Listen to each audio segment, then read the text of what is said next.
सुप्रभात मंडळी. आपण सध्या वाचत आहोत फास्टर फेणेची काश्मीरी करामत हे भा. भागवत यांचं पुस्तक. काल आपण बघितलं की तो उंचाड्या अगदी जीव तोडून निर्धाराने धावत होता. आता त्याच्या पुढे काय होतं आहे ते आपण आज बघूया. नदीवर आता एकच गडबड उडाली होती.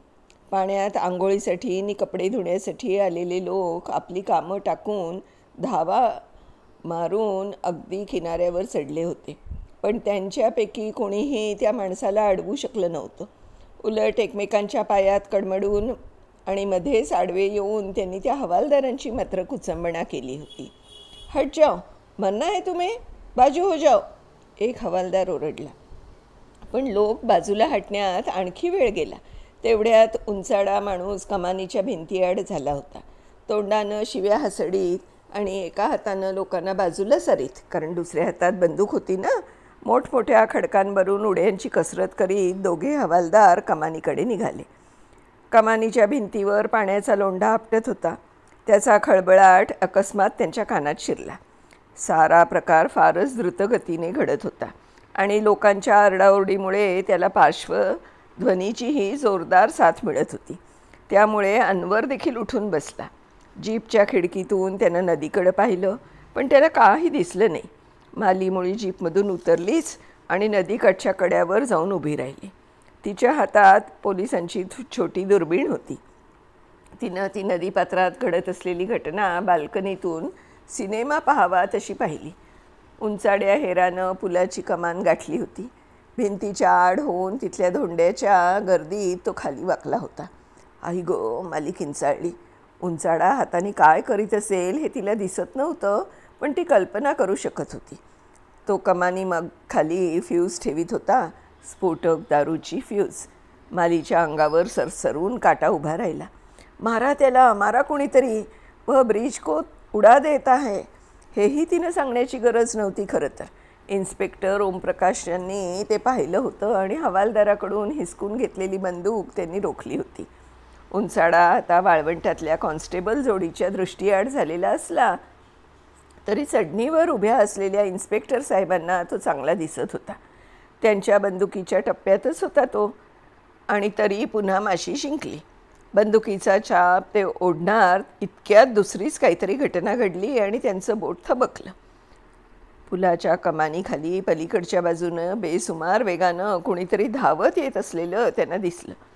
ती चिमुकली किडकिडीत मूर्ती कुणाची हे त्यांनी लगेच ओळखलं आणि म्हणूनच चापावरचे बोट ओढण्याचे त्यांना साहस करवलं नाही.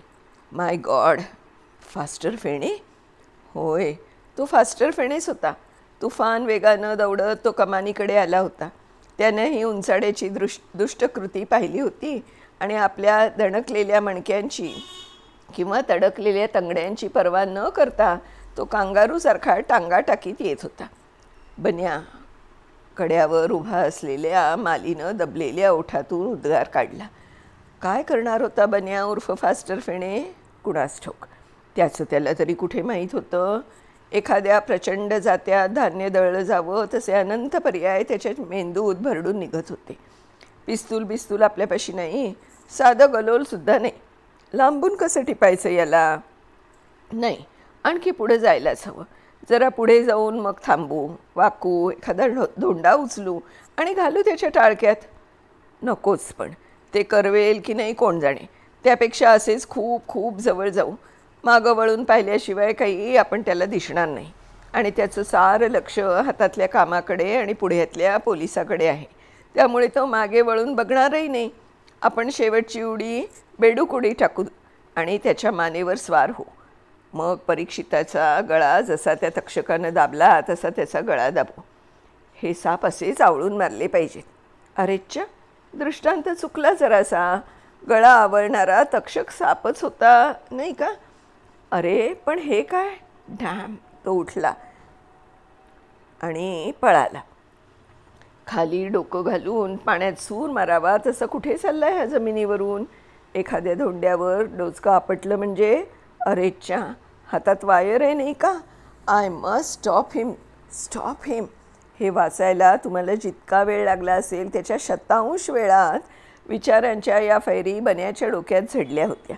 आता विचार टाकून तो कृतीला लागला. पुन्हा 5-7 लांब लांब उड्या मारून त्यानं उंचाड्याला गाठलं. उंचाड्यानं 2 दगडांच्या एका बेडक्यात उडी मारली होती आणि खाली वाकून तो वायरचे टोक आत ठेवीत होता. हीच वेळ चहा फोडण्याची आहे असं ठरवून इन्स्पेक्टर ओमप्रकाशने बंदूक स्थिर केली. आज त्यांना मुहूर्तच लागत नव्हता. उंचाड्याचं शरीर एकाएकी बेडक्यात अंतर्धान पावलं आणि त्यांच्या जागी अवतरल्या बना उर्फ फास्टर फेणे. ओह हेल! त्यांनी आपला पेटंट चिडका उद्गार काढला आणि हातातली बंदूक तशीच रोखलेली ठेवून ते चपाचप उड्या मारीत त्या बेडक्याकडे निघाले. याच वेळी फास्टर फेणेने टॉक हा आपला पेटंट उद्गार काढला आणि बेडक्यात उडी मारली. आता उंचाड्यानं खिशातून लायटर काढला होता. 1-2दा चर्र झालं होतं पण फ्यूज पेटली नव्हती. 1-2 शिव्या हसडीत त्यानं पुन्हा चर्र केलं आणि फ्यूज पेटली. पण त्याच वेळी त्याच्या काळजातही कुठेतरी चर्र झालं आणि मानेभोवती 2 वाळकुंड्या तंगड्या आवळल्या गेल्या. हरामखोर असं म्हणून बन्यानं आपल्या वळलेल्या मुठीची पेरं म्हणजे बोरूची टोकच ती थडाथड त्याच्या नाकावर हाणली. मग आणखी पुढं वाकून नाक दातात दाबून त्यानं कडाकडा चावले. ओय ओय करून उंचाडा दोन्ही हात चेहऱ्यावरून जोरजोराने चोळू लागला आणि त्यामुळे शेंदूर फासलेल्या दगडासारखा दिसू लागला. मात्र देव नाही, दैत्य. फास्टर फेणेनं मग पायांची मिठी सैल केली आणि पलीकडच्या खडकावर उडी टाकली. ओठांवरून जीभ फिरवताना त्यानं कडू तोंड केलं. झाली एवढी रक्ताची टेस्ट पुरी झाली. तो बाहीने तोंडपुसीत म्हणाला, आपण काही कॅनिबॉल नाही किंवा नरसिंह नाही. उलट जास्त वेळ त्याच्या नरड्यावर बसलो असतो तर त्यानंच आपली वाट लावली असती. आणि पुन्हा वेळ कुणाला आहे? त्याची भिरभिरती नजर चटकन एका ठिकाणी स्थिर झाली. एव्हाना वायर 1.5 फूट जळाली होती. फुलबाजीसारख्या ठिणग्या उडवीत होती. मृत्यू तिच्यावर स्वार होऊन कमानीकडे निघाला होता. ठिणग्या इतक्या भयोत्पादक होत्या की त्यांच्यावर बुटांचा पाय देण्याची सुद्धा फास्टर फेणेची छाती झाली नाही. त्याऐवजी त्यानं दुसराच प्रकार केला. बेडकासारखा टणाटण उड्या मारीत तो मुळी कमानीकडेच धावला. फ्यूजचे ते कमानी खाली गाडलेले टोक त्याने ओढून काढले. त्याबरोबर टोकाला जोडलेले डायनामाईटच्या कांड्याचे डबडे त्याच्या हातात आले. डबडे धरणारा हात खूप खूप मागे नेऊन त्यानं अंगातल्या सर्व शक्तीनिशी डबडं नदीच्या पाण्यात दूर फिरकावून दिलं. डबड्याबरोबरची वायरही पाण्यात लडबडू लागली. फ्यूजने मोर्चा बदलला होता. वायरवर ठिणग्यांचा फुलोरा उडवीत प्रवाहात गेला. पाण्यावर रांगोळी काढलेली लोकांनी पाहिलेली होती, पण क्षणभर का होईना पाण्यावर फुलबाज्या ठिपकत असलेल्या काश्मीरच्या बघ्यांना प्रथमच बघायला दिसल्या. मग झेलमाईने त्या फडतूस फ्यूजची फुरफुर बंद पाडली आणि तिच्या सर्व अपराध्यांना तिच्या अपराधांसह पोटात घेतलं. टॉक! फास्टर फेणे उद्गारला आणि दगडधोंड्यांवर कोसळणार तोच. त्याच वेळी जवळ आलेल्या ओमप्रकाशने त्याला पोटाशी धरलं. माय ब्रेव ब्रेव बॉय, ते उद्गारले. मंडळी, आज आपण इथेच थांबणार आहोत. उद्या शेवटचा भाग या पुस्तकाचा नक्की वाचीन. तोपर्यंत मी निलिमा पटवर्धन आपली रजा घेते. धन्यवाद.